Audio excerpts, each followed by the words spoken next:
Alexandre, bom dia. Tudo bom, Patrícia? Bom dia. Tudo bom? Olha só, me conta uma coisa. Você é um chocolatier ou um chocolate maker, né?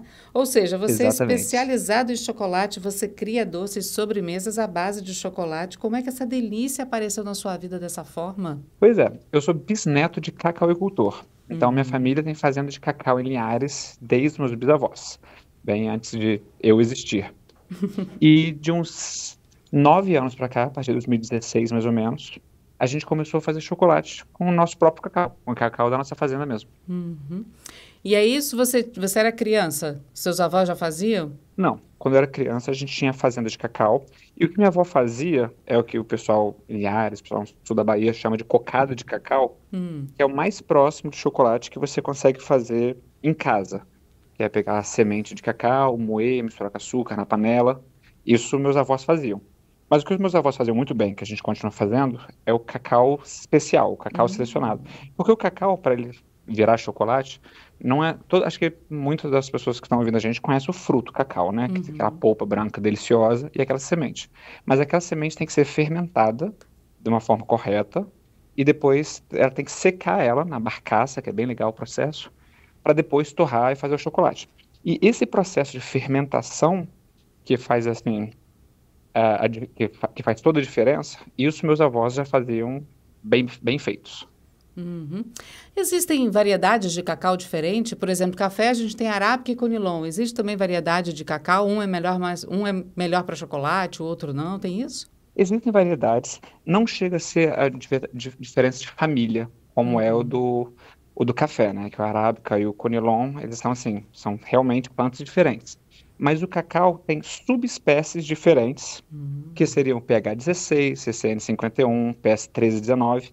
E não sei se você consegue imaginar que tem aquele cacau que é verde, que quando fica maduro fica amarelo. E Sim. também tem aquele cacau que é roxo, que quando fica maduro fica vermelho. Já viu aquele Uhum. que quando é pequenininho é roxo, quando é pequenininho é verde?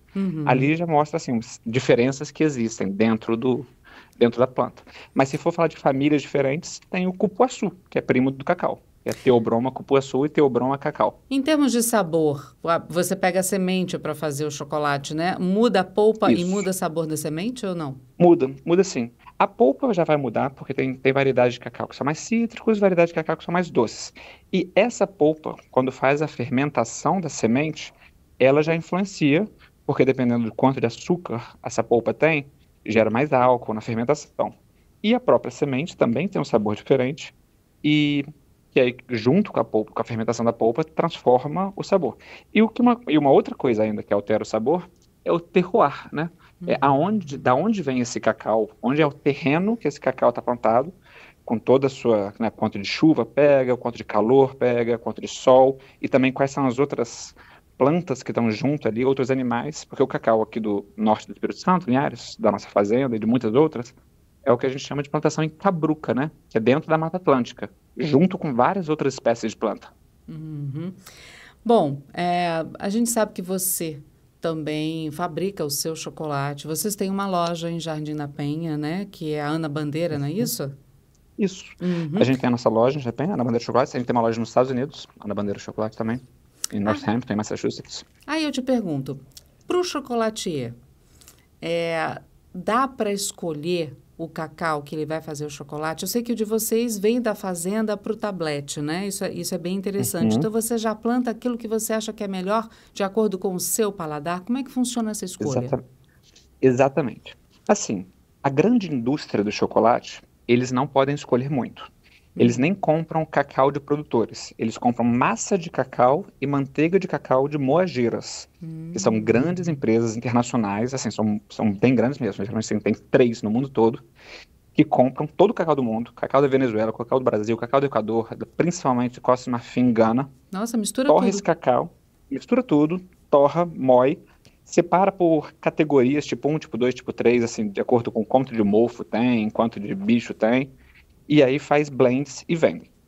Quem não participa desse grande jogo mundial, assim, que é realmente assim, a indústria do chocolate é muito grande, né? Você pensar a quantidade de chocolate que o mundo come é bastante. Quem trabalha direto com o produtor de cacau, a gente chama que é o bean to bar, que é da semente à barra. Uhum. Esses produtores, que geralmente fazem um chocolate com mais qualidade, geralmente não usam ingredientes artificiais, porque querem preservar o sabor do cacau que eles estão escolhendo, eles escolhem o produtor ou o terroir. E tem pessoas como a gente, que a gente chama até de tree to bar, da árvore à barra, que aí faz exatamente o que você falou, que já seleciona até antes qual tipo de cacau vai plantar para ter um tipo de árvore de cacau para escolher o sabor, assim, 6 anos antes de fazer o chocolate. Agora, explica uma coisa que você falou, e pode ter ouvinte aí de cabelo em pé, né? Quando você falou bicho e mofo. Explica. É assim, o cacau é uma commodity. É muito parecido, na verdade, com o café Uhum. artesanal. Se você olha a diferença do café especial para o café comum, é bem grande. E do cacau é ainda maior. O café ele também fermenta, mas o cacau fermenta durante períodos maiores. Hum. Então, assim, quando você vai comprar um chocolate barato, que já tem pouco cacau, o pouco cacau que ele usa é o cacau mais barato ainda. E cacau barato é assim, é um cacau que mal foi fermentado, cacau, assim, estragado, com bicho, mofo, palha, cheiro de fumaça. Que na hora que É você bem feio. torra, não sente mais nada. Se você sobretorra, né, na hora que você Uhum. torra ele demais, você praticamente queima ele, faz uma torra escura, que queimado tudo tem o mesmo gosto, né? É igual Então, café mesmo, né? exato, é bem, Uhum. bem parecido, é bem parecido. Entendi. Agora vamos lá. Processo do cacau é o mesmo em todo lugar? Pega a semente, faz esse processo de fermentação, moe, como é que funciona? É igual para todo mundo? Isso, a ideia é a mesma para todo mundo, mas existem diferentes formas de se fazer isso. Hum. Você pega o cacau, você colhe ele, e aí, assim, isso é até engraçado pensar assim, tão elementar, né? Colher o cacau e aquela polpinha branca, a semente. Mas para a maior parte do mundo, principalmente a maior parte do mundo consumidor de chocolate, que a Europa e Estados Unidos consomem a maior parte do chocolate do mundo, eles não fazem a menor ideia de como que é um fruto do cacau. Assim, eles realmente não sabem que tem polpa, é uma fruta super exótica para eles. Mas para gente aqui do Brasil e principalmente do Espírito Santo, que tem a cultura do cacau aqui no norte do estado, para a gente é familiar com esse fruto. Então pega essa fruta, abre esse cacau e tira a fruta com a polpa. A forma como você vai fazer essa fermentação muda. Você pode fazer fermentação em tonéis, pode fazer fermentação em coxos de madeira, que é a forma mais tradicional aqui no nosso estado. E tem cuidados que você tem que ter nessa fermentação. O começo anaeróbico, que você fecha, não deixa entrar oxigênio. Depois você abre e vira o cacau, que é uma cena assim, tão típica da nossa cultura aqui do cacau, que é ficar jogando o cacau para cima para dar uma aerada nele, que é oxigenar, para fazer a fermentação aeróbica. Depois que fermenta bem, coloca para secar. E geralmente tem várias formas de secar também. A nossa mais tradicional, que eu acho muito bonita, é na barcaça de madeira, que Uhum. você espalha praticamente assim no teto da construção e abre o telhado. Tira o telhado da frente assim, aí fica o cacau exposto ao vento e ao sol. E fica Legal. mexendo também para não secar de um lado e Para não secar virar o do outro, para lado, secar de né? uma forma uniforme. Uhum. Isso. E aí, então, esses procedimentos na fazenda, que a gente chama de pós-colheita, a ideia é a mesma, fermentar e secar, mas existem diferentes formas de fazer isso. Você pode secar em estufa, pode Uhum. secar em forno, e depois disso você torra. A torra também aí já é na hora, né, para caminhando para transformar em chocolate. Essa torra, assim como o café, tem curvas de torra, pode torrar pouco, torrar médio, torrar por longo período, por curtos períodos, e depois moer. Aí na parte de moer, é mais ou menos, a ideia é mais ou menos a mesma, né? Transformar essa amêndoa numa pasta, mas também existem moinhos de pedra, como o que a gente usa na bandeira de chocolate, tem moinho de esferas, moinho de aço, moinho de rolo, moinho de lâmina. Então, a ideia geral é sempre a mesma, mas existem diferentes formas de se chegar lá. Uhum. Agora vamos lá. Existem alguns mitos e verdades que circulam a cabeça das pessoas que amam chocolate, né? Que são viciadas e chocolatras, pronto. Uhum, uhum. É, Conheço muitos. tá conversando com uma, mas tudo bem, deixa abaixo, ninguém sabe. Vamos lá. É verdade que o chocolate que derrete mais fácil, ele é melhor? Então, é interessante a pergunta, hein? Derreter o chocolate. Realmente, o, o como o chocolate derrete é uma coisa muito, muito importante no chocolate. A base do chocolate, a ideia do chocolate é que o grão de cacau, ele é rico em gordura, que é a manteiga de cacau. Uhum. Essa manteiga de cacau, ela é uma gordura muito interessante, porque ela é uma gordura que você consegue temperar, igual tempera aço, igual tempera vidro. Você consegue alinhar as moléculas dela por temperatura de um jeito que você consegue fazer ela derreter a 34, 35 graus, que é bem próximo da temperatura do corpo humano, né? Que é Uhum. 35, 36. Sim. Então você consegue deixar essa gordura em estado sólido, na barra, até ser ingerida. Aí você coloca na boca e ela começa a derreter. Isso Uhum. já é uma característica. Se você consegue comer um chocolate, se você fosse comer um chocolate às cegas, pela forma que ele derrete na sua boca, você consegue perceber se ele de fato é um chocolate de verdade, que é feito de cacau, que é manteiga de cacau, ou se são outras gorduras que derretem a outras temperaturas. E além disso, então isso você já julga o ingrediente. E você julga também se ele foi bem temperado, se ele foi no processo de fabricação dele, se conseguiram alinhar. É uma técnica, né? As pessoas que assistem programas de culinária na televisão talvez já Uhum. tenham visto pessoas temperando o chocolate, que você espalha ele na mesa e junta, espalha na mesa e junta. E aí, se você fez essa técnica bem feita, então se a pessoa que fez o chocolate sabe o que está fazendo, também vai derreter na temperatura certa. Pois é, temperar o chocolate, saber o que está fazendo. Dá para fazer isso em casa? Dá, dá. Assim, temperar chocolate, primeiro que para começar, você tem que estar falando de chocolate de verdade, né? Você tempera manteiga de cacau. Se você comprar um chocolate barato que a gordura são outras gorduras, sei lá, óleo de palma, você vai ficar tentando temperar nada.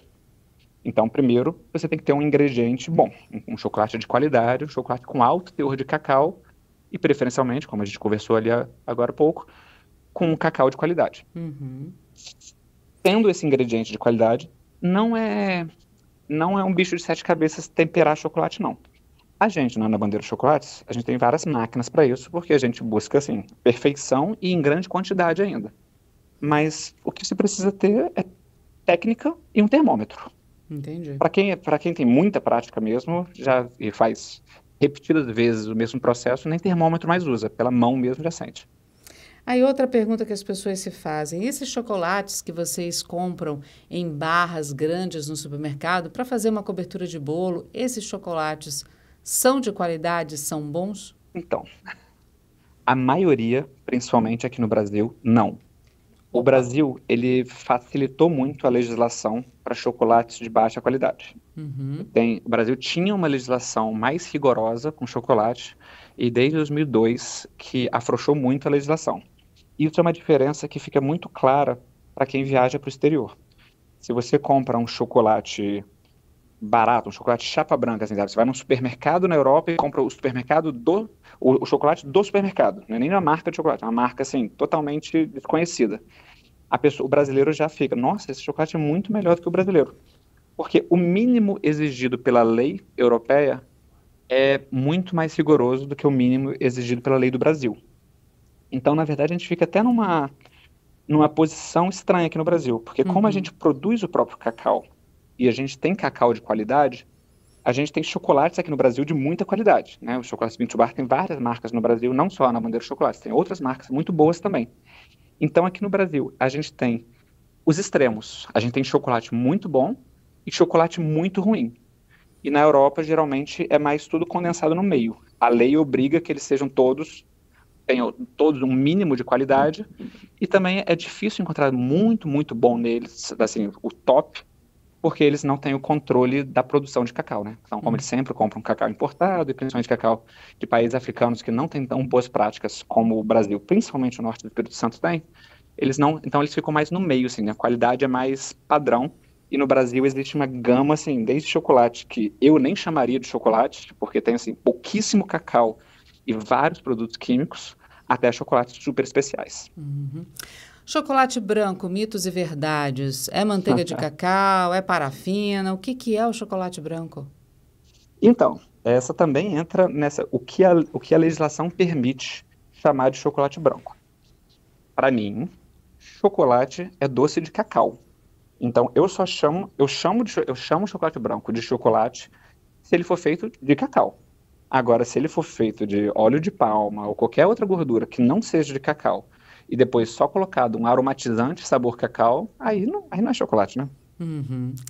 E agora eu te pergunto sobre os amargos, meio amargos. A gente muitas vezes vai no supermercado e encontra vários, 40, 50, 60, 70, 80%, né?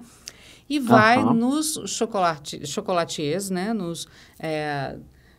Como você, né? Chocolates, Uhum. não digo caseiros, mas artesanais, de qualidade. Perfeito. E encontra também chocolates de 50, 60%. É igual? O sabor muda por conta da mão de quem faz? Realmente tem 50% de cacau? Não tem? O que que é mito e o que que é verdade nisso? Joia. Acho essa pergunta muito boa, porque eu acho que, principalmente para nós, principalmente para os capixabas, principalmente para as pessoas que têm contato com a cultura do cacau, eu acho bem legal a gente conversar e se inteirar de toda a cadeia para entender como o cacau é transformado em chocolate. O chocolate geralmente que se chama de chocolate amargo, eu nem gosto muito desse termo porque amargo já é uma característica do sabor. E ele não necessariamente precisa ter essa característica. Uhum. Mas o que se chama de chocolate amargo no Brasil é o que se chama de dark chocolate nos Estados Unidos, que eu até prefiro esse termo, prefiro até fazer uma tradução direta e chamar de chocolate escuro. O Uhum. chocolate escuro, que seria o chocolate amargo, é o chocolate que não leva leite. Então, assim, um chocolate bem direto ao ponto. Escuro seria um chocolate 70%, que seja 70% cacau, 30% açúcar. Acabou. E essa é uma Uhum. fórmula assim, tem dois ingredientes, cacau e açúcar, ele não leva leite, então ele seria um chocolate escuro. Ele não precisa ser, por isso que eu não gosto de chamar de amargo, ele não precisa ser amargo. Porque se você faz uma torra leve, ou se o seu cacau for um cacau de um terroir floral, e ele não vai ser amargo. E até se você muda essa proporção, vamos supor que você coloque 50% cacau e 50% açúcar. Vai ser bastante açúcar, ele vai ser doce, não vai ser nada amargo, mas mesmo assim ele é um chocolate escuro, ou chamado de chocolate amargo, porque ele não é um chocolate ao leite. Ele não é um chocolate que tem leite na composição. Então no Brasil colocou-se o nome de amargo ao chocolate escuro, que é o chocolate que não é um chocolate ao leite, um chocolate que não leva leite. O outro Uhum. chocolate seria o chocolate ao leite, que é o chocolate que leva leite, que também é uma coisa, acho importante do consumidor e do chocolatra e de todo mundo saber bem, que o leite que vai num chocolate em barra, sem ser no chocolate que você bebe, ele não é um leite líquido, é o leite em pó. Porque numa barra de chocolate não leva nada de água, não pode ter água. Essa foi sempre uma dificuldade de se fazer chocolate no Brasil, que é a umidade do nosso clima. Hoje em dia tem muitos chocolates de bean to bar como nós surgindo. Uma das coisas, das várias influências que permitiram isso é que hoje a gente consegue controlar a temperatura e umidade dos ambientes muito mais facilmente que antigamente. O ar-condicionado split e tanto a tecnologia de ar-condicionado quanto a eletricidade é muito mais acessível do que da década de 50, 60 dos meus Uhum. avós, por exemplo. Então, o chocolate ao leite é com leite em pó, o chocolate escuro é sem leite e o chocolate branco, o de verdade, é feito com a manteiga de cacau, mas sem os sólidos escuros do cacau. E perfeito. Bom, vamos lá. Você tem loja aqui no Espírito Santo, tem loja nos Estados Unidos. Uhum. Como é que você resumiria o perfil de cada um, de cada consumidor? Muito interessante. Como a gente está no segmento especial, né, é um chocolate com qualidade superior e também mais caro, acaba que a gente, nos Estados Unidos, geralmente, essa é uma conversa que eu tenho frequentemente com nossos clientes aqui no Brasil. Eles falam no pessoal nos Estados Unidos, eles preferem chocolates mais doces, porque essa é a ideia que se tem do consumidor americano. Mas como a gente está num segmento especial de chocolates finos, nos Estados Unidos é bem grande a procura por chocolates mais intensos. Umas barras para gente, que a gente vende bastante lá, de 85%, e dos 70% intenso, a gente tem dois 70%, isso é uma coisa interessante também. A gente tem um 70% que é 60% cacau e 10% manteiga de cacau, e a gente tem um 70% que é só 70% cacau. E lá eles buscam os mais intensos, e aqui no Brasil, eles, os clientes comem mais, eu não diria mais doces, porque a gente tem poucos chocolates doces, mas mais diferentes. Por exemplo, uma das barras que nós mais vendemos aqui é a nossa Café Latte. que é café com chocolate branco. Eu Olha, acho que o nosso público brasileiro aqui se permite mais explorar esses sabores que a gente solta mais a imaginação. Por exemplo, a gente tem um 40% ao leite maltado com batata palha, que a gente olha. vende a beça aqui no Brasil também. Então, acho que aqui no Brasil a gente consegue brincar melhor com os sabores e os clientes estão mais abertos a isso. Legal. Alexandre, para a gente encerrar, o recado de um chocolatier, de alguém que sabe mexer com chocolate, criar doces e chocolates com o cacau, que recado você manda para os nossos ouvintes, para os consumidores e para os chocolatras? Olha, assim, o conselho que eu dou, e não só para chocolate, para muitas outras coisas, como café, que tem muito a ver com chocolate também, é consumir menos e consumir melhor. Não é aconselhável beber café demais e também não é aconselhável comer chocolate em exagero. Eu falo que, assim, que chocolate não é aquela coisa de se carregar na mochila para comer quando está com fome e matar a fome. Não, chocolate é um doce, chocolate tem açúcar, chocolate tem gordura. Então é melhor você esperar pra comer em momentos especiais, sabe? Depois de uma refeição, depois de um jantar, entre amigos. Então, transforme a hora de comer chocolate num momento especial e coma chocolates bons, chocolates que você realmente consegue entender o que tem dentro, consegue entender a construção daquele sabor, como que é aquela experiência, que é muito bom, é muito gostoso. Então, Uhum. assim, não tem por que isso ser um problema na sua vida. Deixa esse momento ainda melhor. Bom, você falou como chocolatier. Agora eu te faço uma última pergunta. Enquanto gestor de um negócio como o seu, o preço do cacau, quase 200% de aumento, se a gente olhar aí nessa série histórica, como é que isso está comprometendo o trabalho? Olha, isso está sendo um desafio para toda a cadeia. Essa é uma das vantagens de ser tree to bar, né, de plantar o próprio cacau, porque embora entre na conta que eu poderia estar vendendo esse chocolate por 3 vezes o preço e estou usando, eu tenho uma tranquilidade assim que pelo menos faltar para mim não vai faltar porque é eu mesmo que produzo. Uhum. Mas isso também vai na direção do conselho que eu dei como chocolateiro e Chocolatier. como comedor, como consumidor de chocolate. Tá ficando mais caro o chocolate. Com essa alta do preço, a indústria tem duas opções: reduzir a quantidade de cacau, que abaixa a qualidade do produto, ou aumentar o preço. Então, eu acho assim, o conselho e a solução e a opção que a gente da Ana Bandeira Chocolates opta é por não reduzir a qualidade, mas Uhum. então valorizar o momento de consumo do chocolate, não banalizar o chocolate. Alexandre, muito obrigada, viu, por conversar conosco, tirar as dúvidas dos nossos ouvintes e fazer a gente enxergar o cacau e o chocolate também da maneira correta e, por que não dizer, de uma maneira diferente, né? Obrigada mais uma vez por estar conosco. Obrigado pela oportunidade. Estou à disposição. Até a próxima. Até.